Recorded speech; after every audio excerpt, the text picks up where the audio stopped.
হযরত ওমর ফারুক রাদিয়াল্লাহু তাআলা আনহু যখন খলিফা কোন জায়গায় যাচ্ছিলেন, মরুভূমির উপর দিয়ে হাঁটছিলেন, প্রচুর রোদ এবং গরম, ওনার পিপাসায় ওনার বুকটা ছটফট করতেছে। একটু পানি যদি পাইতাম, খাইয়া একটু মনটা শান্ত করতাম, বুকটা ঠান্ডা করতাম। চলতে চলতে এক পর্যায়ে এক রাখালের দেখা পাইল। রাখালকে ডাক দিয়ে বলল, রাখাল রে, আমি মুসাফির, তোমার এই বকরির পালের মধ্যে, ছাগলের পালের মধ্যে দুধালো কোনো ছাগল বা বকরি আছে কিনা? থাকলে দাও, আমি তো মুসাফির, আমার পিপাসা লাগছে, আমি একটু দুধ দোহন করিয়া পান কইরা পিপাসাটা নিবারণ করতাম। আমার ভাইয়েরা লক্ষ্য করেন, এই রাখালের মধ্যে কি পরিমাণ আমানতদারি। রাখাল ডাক দিয়া বলল, ও মুসাফির, তুমি আমার কাছে পিপাসিত হইয়া দুধ চাইছ। সত্যি কথা বলতে আমার এই ছাগলের পালের মধ্যে একটা নয়, দুইটা নয়, অনেকগুলো দুধালো ছাগল আছে, দুধালো বকরি আছে। তুমি মুসাফির, আমার কাছে তুমি পান করার জন্য দুধ চাইছ।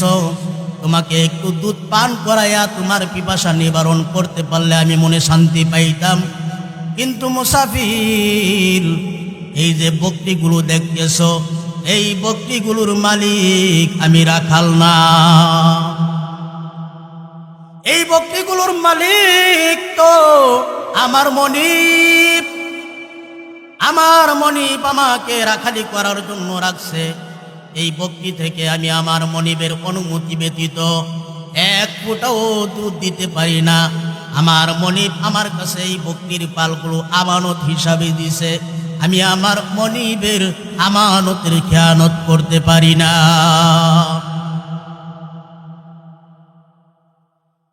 এবার ছদ্মবেশী উমর ডাক দিয়া বলল, হে মুসা, হে রাখাল, আমি মুসাফির হলে কি হবে?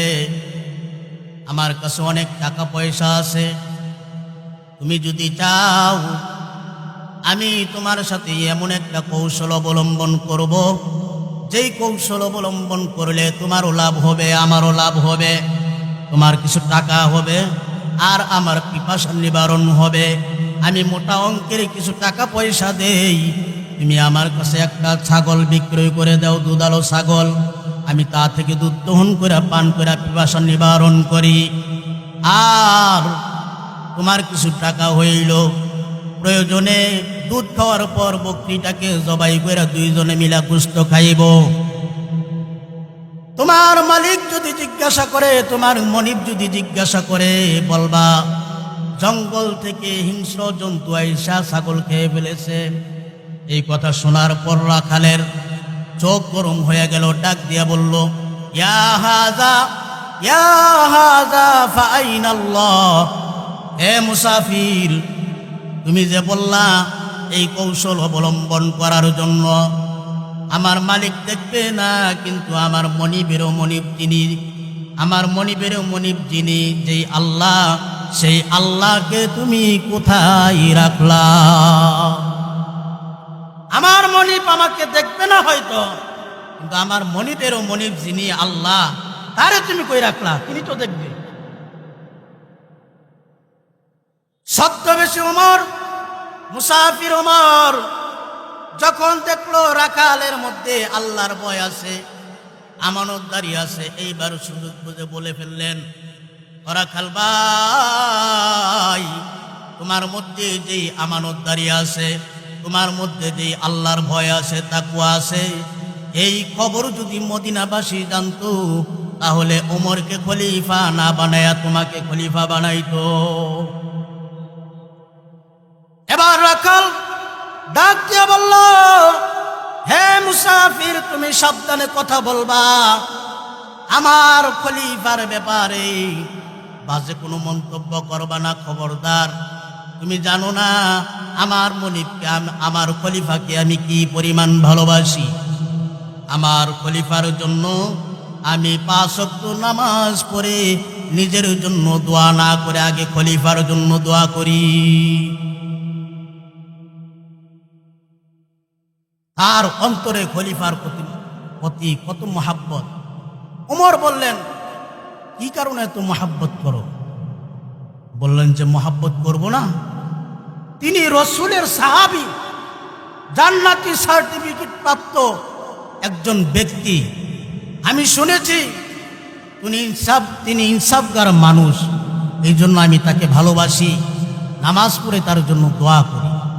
হাদিসের মধ্যে আসছে, আল্লাহ রসুল সাল্লাল্লাহু আলাইহি সাল্লাম বলেন, আউসাকু উরুল ইসলাম, ইসলামের মজবুত হাতল হলো ওয়াল হুব্বু ফিল্লাহ ওয়াল বুগদু ফিল্লাহ, কাউকে আল্লাহর জন্যই ভালোবাসা, কাউকে আল্লাহর জন্যই কারো সাথে ঘৃণা রাখা বা বিদ্বেষ রাখা, এটা ইসলামের বড় মজবুত হাতল। এই জন্য আমরা একমাত্র আল্লাহর জন্য শায়েখে চরমনাইকে ভালোবাসি, একমাত্র আল্লাহর জন্য আল্লামা মামুনুল হক সাহেবকে ভালোবাসি, একমাত্র আল্লাহর জন্য আল্লামা খালেদ সাইফুল্লাহ সাহেবকে ভালোবাসি। পক্ষান্তরে নাস্তিক আসাদ নূরকে আমরা আল্লাহর জন্য ঘৃণা করি, নাস্তিক তাসলিমা নাসরিনকে আমরা আল্লাহর জন্য ঘৃণা করি, হারপিক মজুমদারকে আল্লাহর জন্য ঘৃণা করি। যার সাথে যার মোহাব্বত, তার সাথে তার কিয়ামত। আমার ভাইরা, আমার বন্ধুগণ, এবার ছদ্মবেশী ওমর ডাক দিয়ে বলল, রাখাল রে, আমার ভুল হয়ে গেছে তোমার খলিফার ব্যাপারে বাজে মন্তব্য করে। আমি জানি না খলিফা হয়তো তোমার ভাই হবে অথবা বন্ধু হবে অথবা তোমার কোনো আত্মীয় হবে। আমার ভুল হয়ে গেছে, আমাকে মাফ করে দাও। এবার রাখাল চোখের পানি ছেড়ে দিয়ে বলল, ও মুসাফির, আমি আমার এই 2 চোখ দিয়া আমার খলিফাকে আমি কোনোদিন দেখি নাই। আমার খলিফা আমার কোনো বন্ধু নয়, ভাই নয়, আত্মীয় স্বজন কেউ নয়। যেহেতু উনি আল্লাহর নবীর সাহাবী, বড় ইনসাফগার মানুষ, এই জন্য উনাকে আমি ভালোবাসি একমাত্র আল্লাহর জন্য। এবার ছদ্মবেশী ওমর মুসাফির অবস্থায় ডাক দিয়ে বলল, রাখাল রে, যেহেতু তুমি ওমরকে দেখো নাই, তুমি যদি চাও ওমরের সাথে সাক্ষাৎ করতে, আমি ব্যবস্থা করাই দিতে পারি। ওমর চোখের পানি ছেড়ে বলল, কিভাবে আপনি সাক্ষাৎ করাই দিবেন? যদি সাক্ষাৎ করাই দিতে পারেন, আমার জীবনেই সবচেয়ে বড় পাওয়া হবে। মুসাফির ওমর রাদিয়াল্লাহু তাআলা আনহু ডাক দিয়ে বললেন, আগামীকালকে সকাল 10টার সময় অমুক জায়গায় থাকবে একজন লোক, আইসা তোমাকে নিয়ে যাইবে। রাখাল নির্দিষ্ট সময়ে নির্দিষ্ট জায়গায় উপস্থিত হয়ে গেলেন। একজন লোক আইসা খলিফার দরবারে নিয়ে গেলেন। খলিফার রাজ দরবারে যখন রাখাল ঢুকতেছে, তাকায় দেখে গতকালকে যেই লোকটাকে দুধ দেয় নাই, সেই লোকটাই আজকে সিংহাসনে বসা। রাখাল চিন্তায় পড়ে গেছে, সর্বনাশ, এই খলিফা মদিনার, আমার কাছে দুধ চাইছিল, আমি দেই নাই। আজকে রাজ দরবারে যদি খালি একটু ইঙ্গিত করে, তাইলে আমার পল্লা শেষ, 1 পা আগায় 1 পা পিছায়। তো খলিফা ওমর রাদিয়াল্লাহু তাআলা আনহু যখন এই রাখালকে দেখলেন, সিংহাসন ছাইরা দইরা আইসা রাখালকে বুকে জড়ায় নিলেন। চোখের পানি ছেড়ে দিয়ে বলতেছে, হে রাখাল, তোমার মতন লোক যদি মদিনায় থাকে, চুরি বাটপারি হবে না, তাহলে আমি ওমর নিশ্চিন্তে রাজ্য চালাইতে পারব। হে রাখাল, তোমার স্থান আজকে আমার আসনে বৈশা তুমি কিছু নসিহত আমাদেরকে শোনাও। মুহতারাম হাজিরিন, আমানত সঠিকভাবে আদায় করলে, আল্লাহর ভয় রাখলে, আল্লাহ রব্বুল আলামিন দুনিয়াতেও সম্মান দেয়, পরকালেও সম্মান রাখে।